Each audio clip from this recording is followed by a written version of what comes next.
What's up, everybody? We're the Bradleys back with another video talking about the 5 people that won't make it in Africa if they don't do this thing. We're going to talk about it. Stay tuned.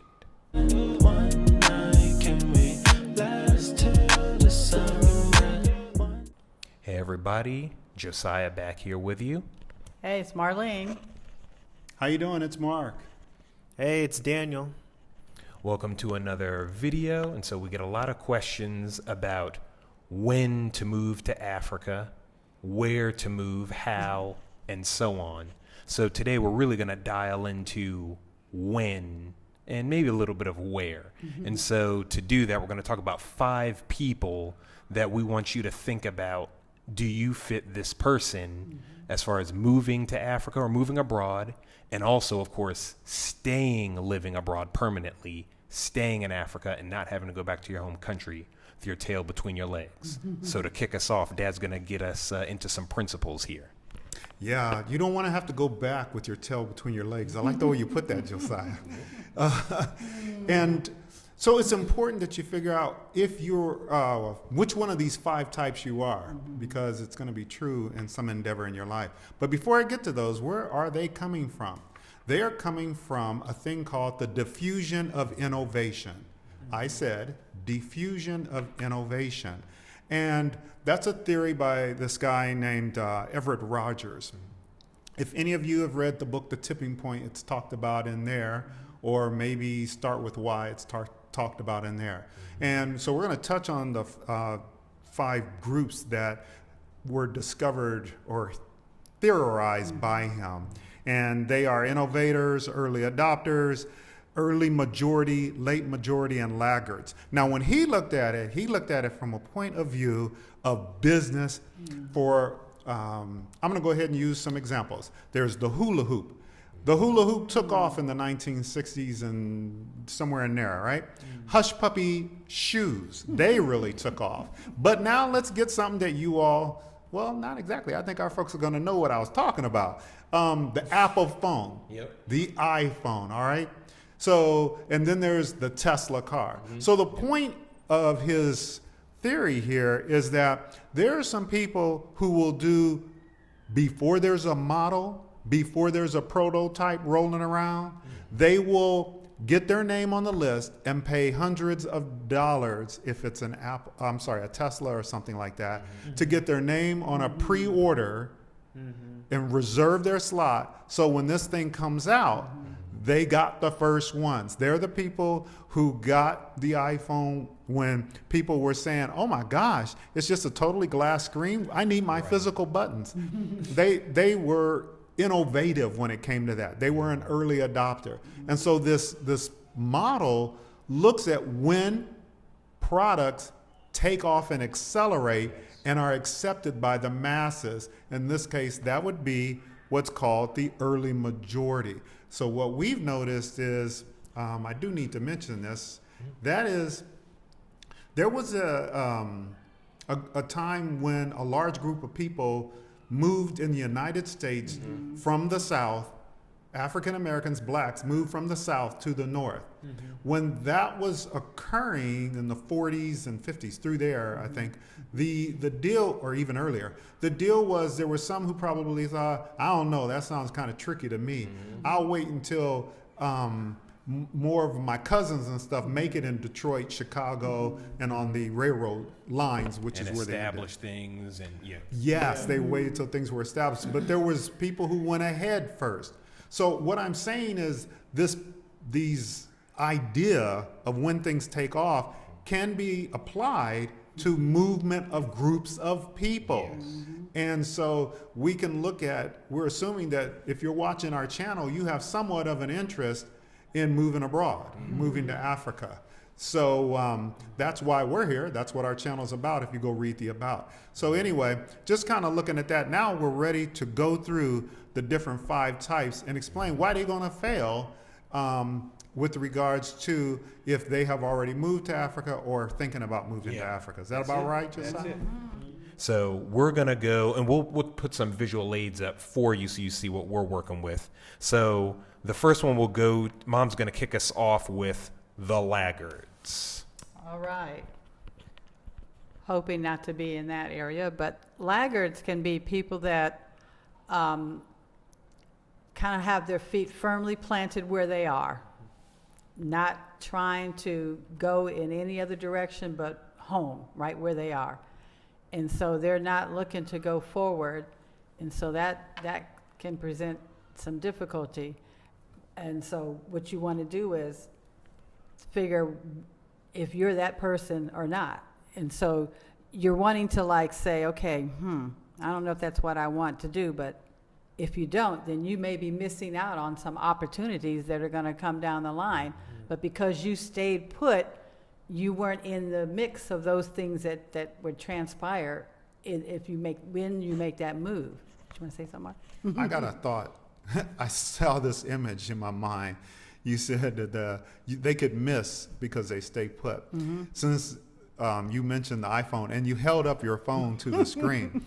So instead of having an iPhone, laggards, they still have the Maxwell Smart shoe phone. Okay? Right. That's where laggards are. So that's what I saw in my mind. Go ahead. I'm sorry. No, that's like no progress. They've made no progress. And so you can visualize seeing that picture.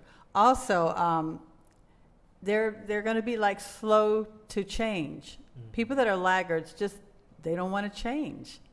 But if you're wanting to make that move, you're going to have to make some changes, because staying where you are is not getting you're not seeing anything different happening. So to be able to see that change, you're going to have to make that move.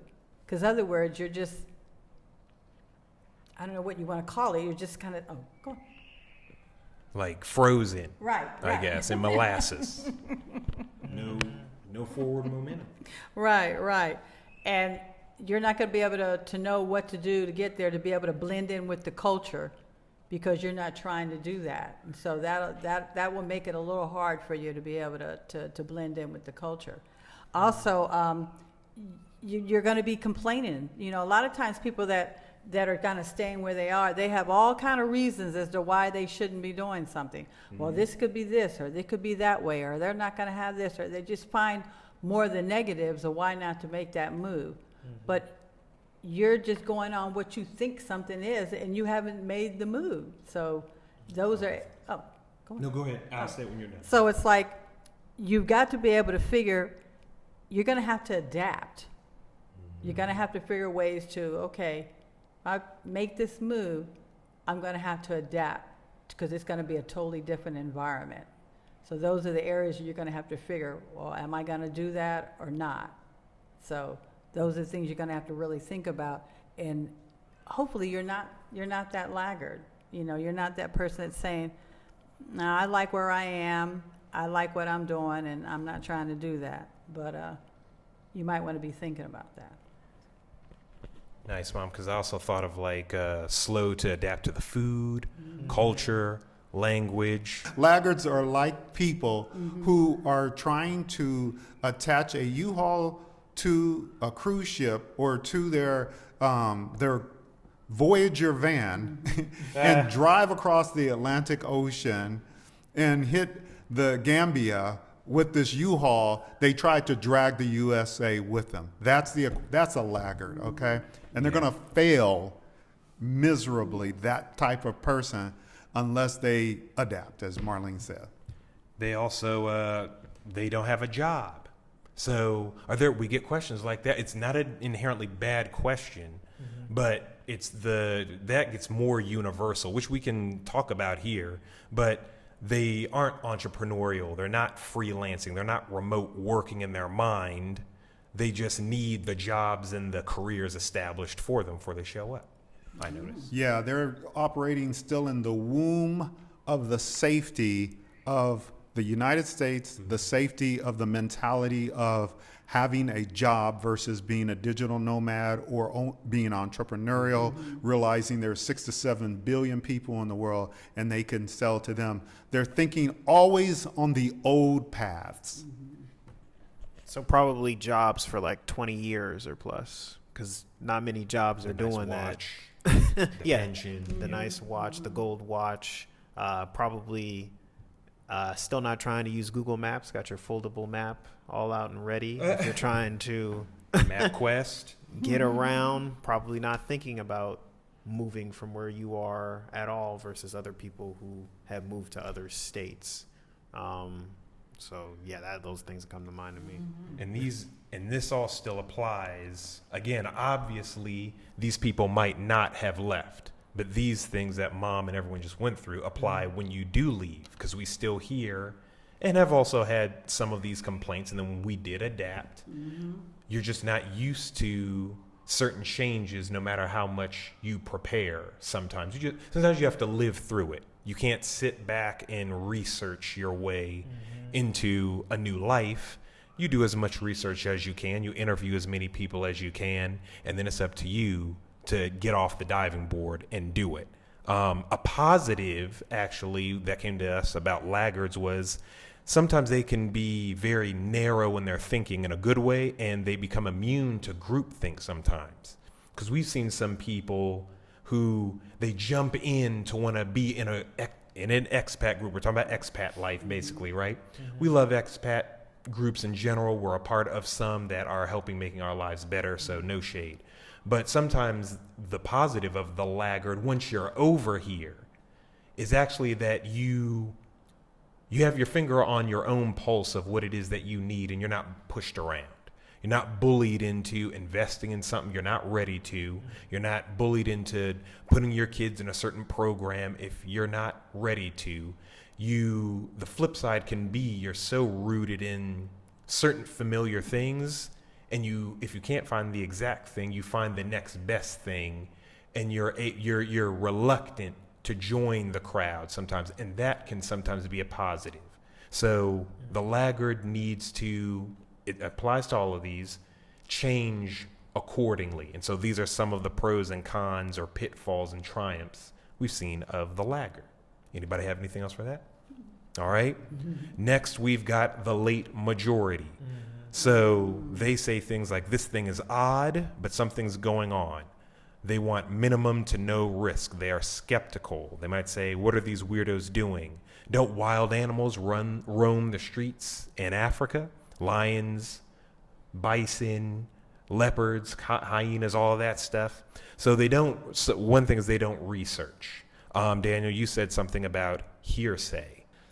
Yeah, their information is more than likely second, third, and fourth hand information. When they think Africa, they only think of the Serengeti. They're not thinking of cities more than likely. It's a specific thing or what they've heard for the past couple years, 10 years. Yeah. And a regurgitation of what they heard is usually from the media, from all the three-letter medias, from BBC, CNN, NBC, ABC, all the TNT, Fox, all of them. And so that's where I see the regurgitation kind of a thing going on. They struggle with switching cultures because they want to avoid risk and they want to be safe. But we've been seeing that that's a bit delusional in some things we've been reading. What y'all think about that, family? Yeah, one of the things that I saw was a quote by Helen Keller talking about safety and nature.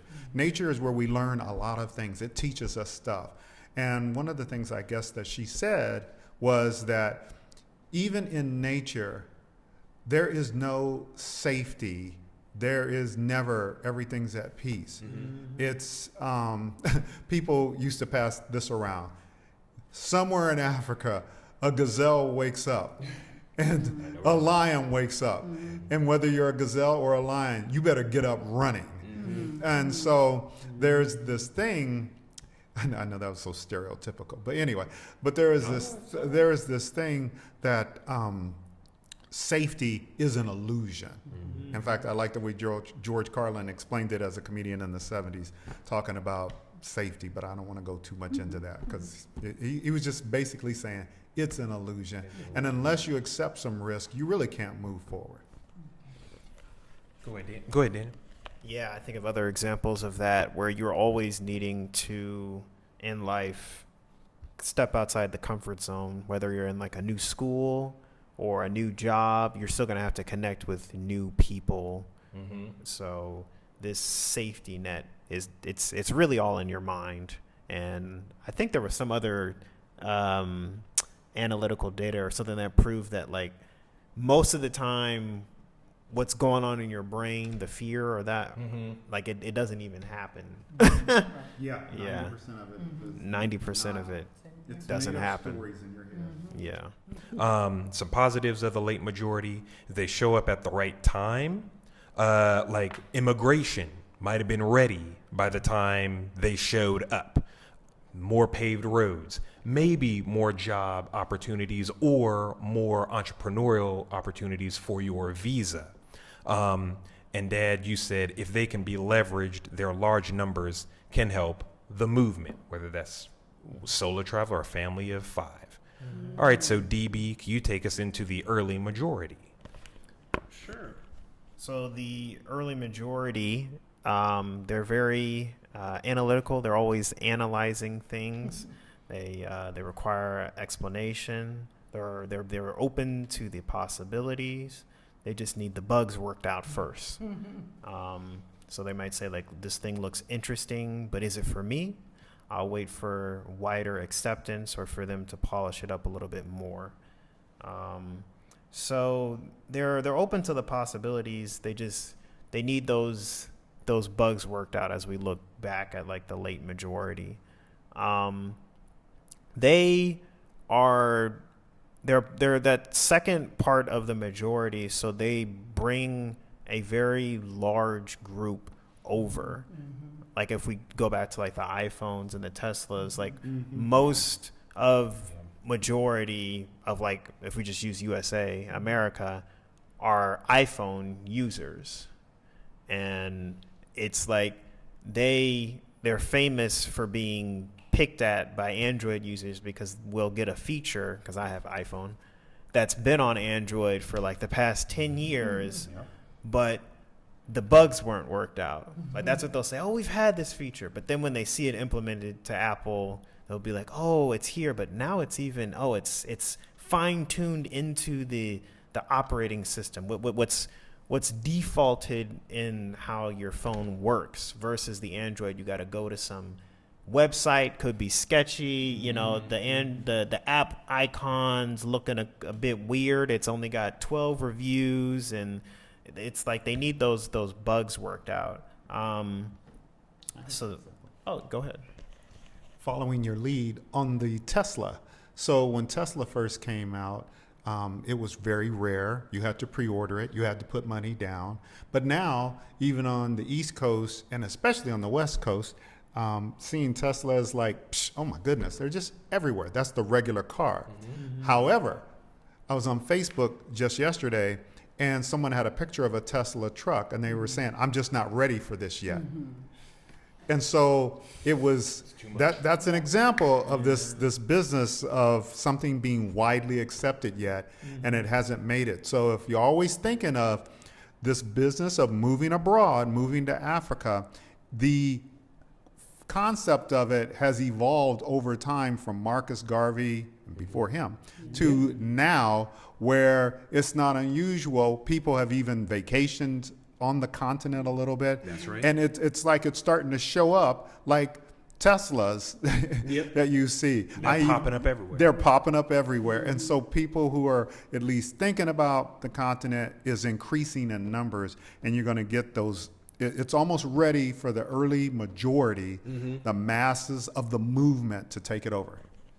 Yeah, a lot of these people you might see wearing the kufi African hat or something like that. Like they got something in them,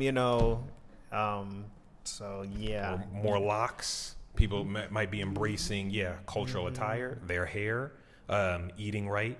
Ancestry.com. Oh, yeah. Ancestry.com. That's great. All these different 23andMe. DNAs. Thank you. All these different DNA sites. They're creating this connection, this energy that's building up for people, and it makes it more palatable for the early majority. We're seeing even in music. I think Selena Gomez was with Diamond Platinums or somebody. He's a Tanzanian artist. Last I checked, he's an African artist, continental, and she did a cool feature with him. Or I think at the Grammys last year, a group in Afro beats won maybe their first Grammy. So even universally, with stuff y'all were saying, even music and other culture, like you said, has become more palatable or whatever. You're seeing it more. Something here, the last things here were a lot of questions. Things have to be proven. Daniel, you were talking about analysis paralysis. So you want to be careful of those things. You ain't gonna make it in Africa. Turn it into curiosity where you can, because these folks going beyond early majority will also bring large numbers with them when you're able to make those adaptations.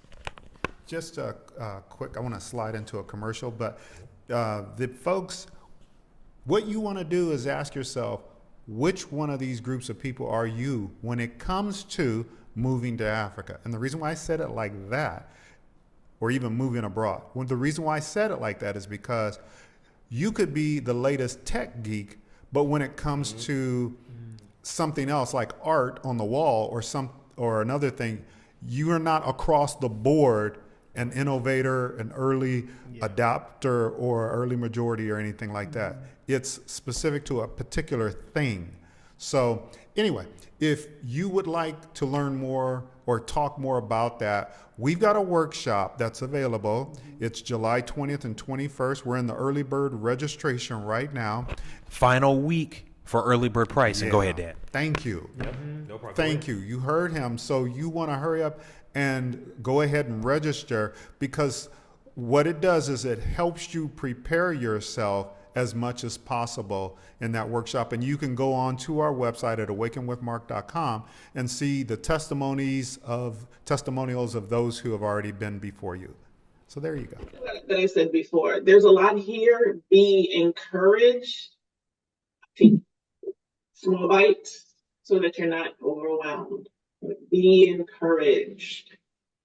I bought this as a gift to myself for my birthday, and I'm happy that I did. It's been very comprehensive, encouraging, as Carla said, a lot of information, a lot to do, and I'm pretty excited about it. So thanks so much. There you go. We hope to see you guys there, because we don't know when the next one gonna be.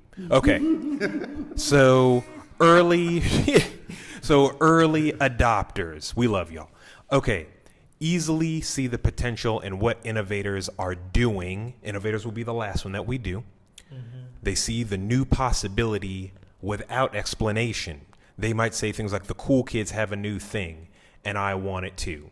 So some of those touchstones are they might have laid the groundwork for everyone that comes after them. You just have to be careful, though, because sometimes they don't look before they leap. Make sure you look before you leap when you can, guys. You may not need a bunch of explanation and charts and graphs and CNN, but just be careful, especially if you're coming with families. But it's good you got that chutzpah, that whatever, to jump out. You want to give time for the dust to settle and for the right bugs to be worked out. Basically, don't be reckless. We're saying don't be reckless. Don't live too much on the edge, but really nurture and foster that early adopter energy. See the possibilities, so that you can build a solid bridge with just your family. You know, we're not saying mass movement. We're not discouraging that either. We like to work with families and, couples and stuff, to make sure your family is good. Anybody got anything else for early adopters? Yeah, I want to talk to our experience, and y'all can nod or whatever. But in my opinion, when we were moving here almost 3 years ago, to this continent, the deal is we were looking for the opportunity and for things according to our desire. Yeah. What I did not consider was that we would be considered pioneers. Now, I know some of you who are watching say, "You're kidding, he couldn't see that?" No, I could not. I did not sign up to be a pioneer or early adopter. I didn't sign up for that. But then after time went by, I realized, oh my gosh, that's what we are. Yeah. Because I was already aware of this stuff in my work. And so I just wanted to confess that and admit, it's like, man, I wish I had known and saw through these things first, because I think I would have been more mentally prepared. Yeah, I'm agreeing with him. We did have some really good close friends that came before we did, but it was like, I think it might have been one of them that says, wow, we're the pioneers, you know, but it's like more, I don't know if it's because we have the YouTube channel, but it's like people are saying, wow, y'all, I guess I can listen to you guys because y'all sound like y'all know what's what, because y'all been here for a while, y'all have gone through different situations, and so you can tell us what's what. But it was like when we came here, we knew we wanted to be here, and a lot of the things that we were talking about, we've gone through some of those things, but we knew from the jump that we wanted to be here, so that has really helped. Nice, Mom. Go ahead, Dad. We got our uniforms dirty. We got our armor dinged up. It ain't so shiny, and so we speak from those experiences. I like how Gary Vee also said, when you're a pioneer, you got to eat the poison berries and see if the water hole's been poisoned. Like, you got to go. You're on the front lines, man, and it's not sexy, but someone had to do it in order to have things paved, because you hear a lot. It can be positive. Sometimes it feels like it rubs me the wrong way, where people are like, well, you got to go and pave ye the way for all of us. And it's like, well, it's easy to say that when you're comfortable where you're at, you know, so, but there is truth to what they're saying. Yeah, I like how you laid that out now and even earlier, touching on like couples or families, especially looking back at the early and late majority, building that bridge for these large groups of people, and then how we found out ourselves, man, we're kind of in that section, and you can probably look at your life to see the commonality of where you're doing certain things like that, being on the cusp, and then you'll be like, oh my gosh, I guess I am in other areas of my life, and that will help out the majority. Excellent point, Daniel. So Dad's about to take us home. Again, we were talking about the 5 people that won't make it in Africa, won't make it abroad if they don't do this. What is this? Adapt. Change. You got to know who you are and adapt accordingly before you move and after you move, because we don't want you to leave with your tail between your legs. Oh, they thought they'd go to Africa. Oh, now they back. Look at them. So you got to see where you fit in this and adapt accordingly. Take us home, Dad. Yeah, to dovetail on what you just said, identity is one of our 3 pillars, and the 3 pillars is a freebie you can get from our website, download. It's know who you are, your identity first. A lot of people try to jump in and rush to do things, but they haven't yet owned who they are or whose they are. So that makes it quite challenging. Early adopters and innovators are actually very similar. And in that they're small numbers of people. And although Marlene mentioned our friends came here before, several groups of friends, we're all still in the category somewhere in there of innovators and early adopters. So innovators are comfortable with being uncomfortable. They have no problem. I remember being in school and learning about the great expansion from St. Louis heading west. And the thing is, they're going to need machetes to cut down stuff. There's no paved roads. There's no mapping. There's no nothing. That's where you have your innovators and early adopters. They're those kinds of people. They weren't expecting it. Why? Because they can innovate. They're the dudes who, comically in the movies, use duct tape to fix a spaceship problem. You know, duct tape solves everything. Yeah. Innovators, they didn't probably get a barrel for like $800 or something like that, or whatever. They might have, but they probably had duct tape, on a belt loop when they came over. So they're comfortable. Very resourceful. Right, resourceful. Thank you. They enjoy the process of learning. Learning what? learning how to go down to immigration, Yep. learning how to go, help me out, y'all. Learning the new language. You didn't do no Duolingo beforehand. Maybe even learning by living in the village, maybe Yeah. living with the locals, like in the heart. I like they probably came here with a backpack, honestly. Or even what, the shopping mom? Right.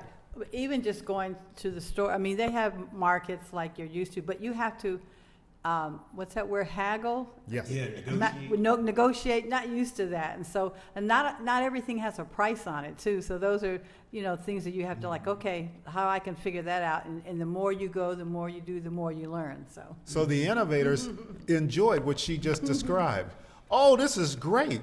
I want They to thrive off that. Yes. Is what they Oh live my for. goodness, that's the word, thrive. So if you thrive off of what we just been talking about, you're in the category of innovator, early adopter, okay? And Josiah alluded to in the intro, it was about when you go and also you said slightly where you might go.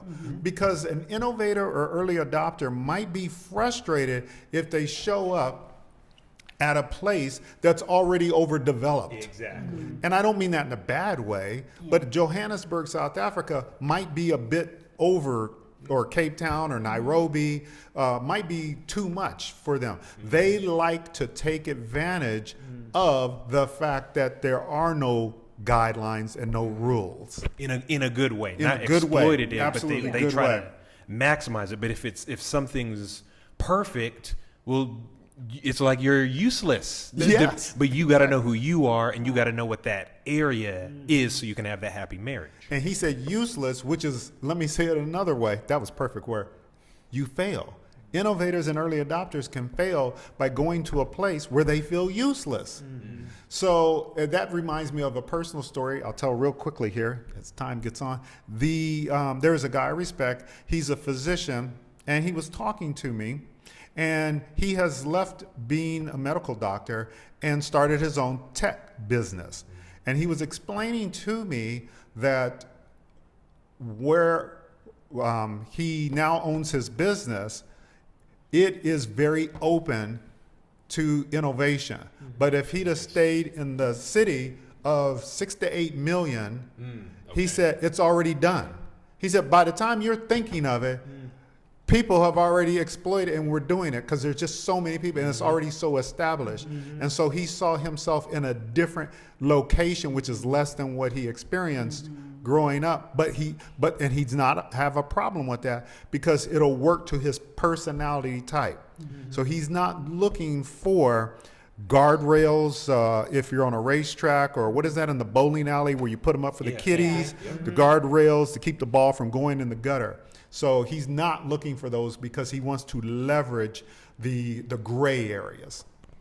Yeah, I almost think of it as like not being able to like fully stretch Ooh, nice. like all your muscles, all like your mind especially in a creative way. If everything's already done, then you can't invent, you can't create if everybody's already doing the thing. So Or it's like it's we experienced it, and I experienced it in LA too, where I was used to growing up in the East Coast where there is no major Hollywood anything. Then you go to Hollywood, everyone's singing, dancing, filming, so you got to stand out more. That idea came to mind with what you were saying, so that you can stand out in the right environment, bring the right value to the right environment. So guys, that's it. These are the 5 people that we've seen. We've even experienced it a little bit in ourselves. These are the 5 people who won't make it in Africa if they don't adapt. So we have tools at awakenwithmark.com where you can find the visual aids that we put up, the cartoon and everything, so that you can figure out who you are, so that you can also see and determine what place in Africa or what place abroad fits me, so that I'm not useless or anything like that. We also have at awakenwithmark.com all links in the description and in the pinned comment. We also have the Epic Africa Move workshop, again, so that you can talk to us about those things. Jump on it, because early bird registration closes this week at the time of this video. Price goes up Sunday from now. So you'll learn all that at the website, okay? We hope to see you in Africa soon. Peace out. One.